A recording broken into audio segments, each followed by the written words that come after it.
Temná nočka bola, jak Jaša rodila. Ne tomu mňa dali, komu mša páčala. Oj, srdenko moje, nedumaj na dvoje, len dumaj na jedno, si budeme v jedno. Panna Mária, si tu?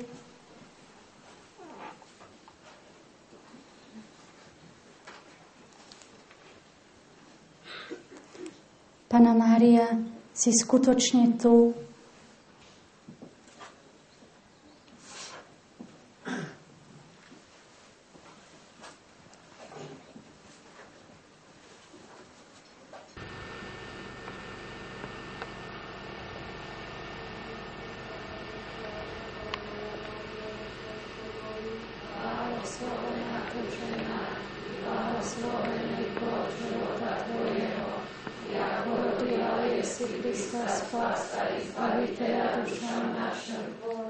Keď začali tie púte, tak ten prvý rok bol taký kľudnejší pre mňa.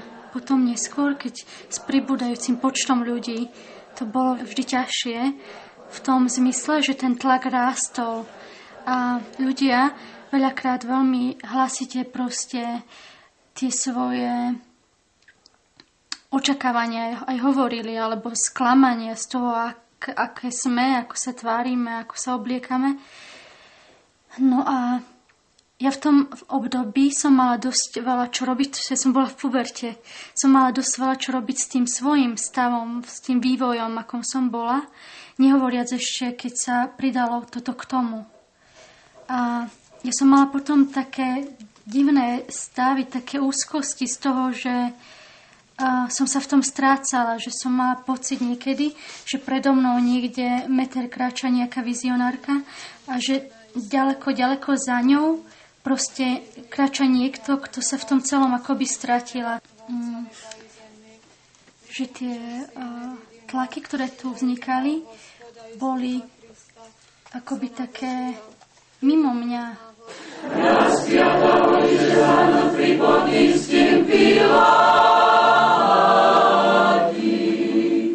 i stradáša i pohrebená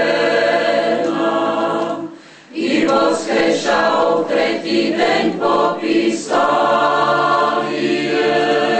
A ešte potom musím ukázať tie moje šaty večerné. Už ich máš? No jasné. A to foto sa musím prezliecť. Oblečeš sa do nich? No jasné. Dobre, že som nezobrala foťák. Dobre. A ešte teraz vás pozývam na kávu.